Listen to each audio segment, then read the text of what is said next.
football, Brazilian style. Noel McCabe, Scouts Honour.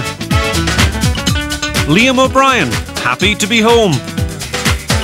Plus reviews and previews of all the big games.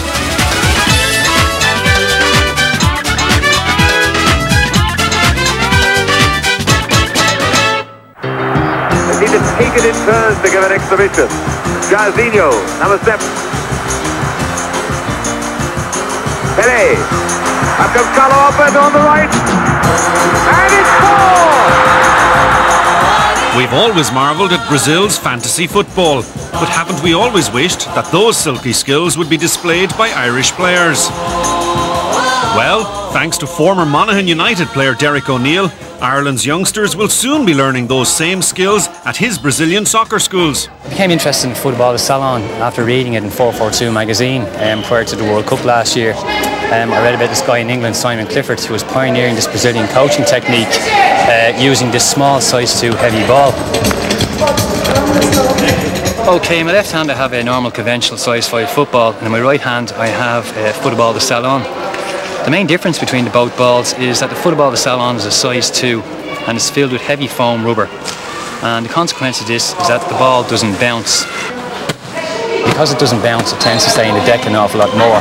So this specifically develops the skills of dribbling, passing, touch and close control. Well, I first learned about Futebol de Salao when I was a supporter, I still am a supporter of Middlesbrough, and we had the Brazilian player Juninho came over there, and he and I became friends, and I brought him down to Leeds to a school where I was a teacher at the time, and he looked at the coaching and enjoyed it, yet he was surprised when I spoke to him later that we hadn't played Futebol de Salao and I'd not heard of the game, and he said it would bring great benefits if I introduced it to the kids in Leeds.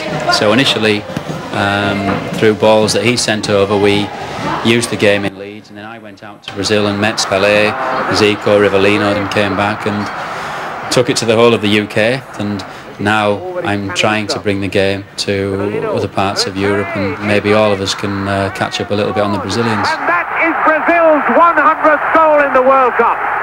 This is going back to when footballs had laces in them, but I remember years ago getting them and stuffing them full of newspapers and to keep them on the ground and to get kids dribbling in gyms. We used to do it because we didn't have the facilities for anything else. We certainly didn't have like anything like the footballs that we have nowadays. But we did, and people used to have to improvise but to get an organised one now, such as the one that Derek is launching, I think it's great. All the Brazilian greats would appear to have come through Futebol de Salao school.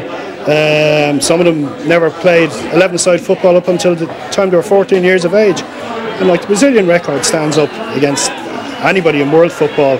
And perhaps now we see what the secret of the Brazilians is about, and it's down to simple football. I got to every game bar the final last year at the World Cup. I travelled around every city watching Brazil play, and also some of their training sessions. So I found it fascinating, and some of the drills now that I'm using in my Brazilian coaching school I saw during the World Cup last year. Cafu. Rivaldo! I also had to go a week of intense training to get my Brazilian coaching badge. Sold out. If you look at a game of Futebol de Salao, you'll see that players tend to use the sole of their foot an awful lot more, and a lot of the skills are very instinctive and very natural. And this is the thing we always relate with Brazil: instinctive, natural skills. Everybody's learning in football all the time, and playing Futebol de Salao at the moment, I'm playing for the enjoyment and passing on the enjoyment and trying to create an enjoyable atmosphere in the sessions with the kids. And I do this mainly in Brazilian soccer schools through samba music in the background, so it's a fun environment for kids to get involved in football.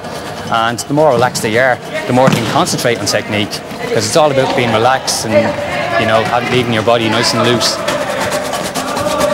When we looked to develop the game internationally, it was important that we did it with the right people, and we were contacted by all manner of people and organisations in Ireland, but I wanted to wait until we had the right people, and the first thing that we've done in the Republic of Ireland has been with Derek O'Neill, and his aims were very similar to my own when I first began. He wanted to develop the game for the good of the game, for the good of football.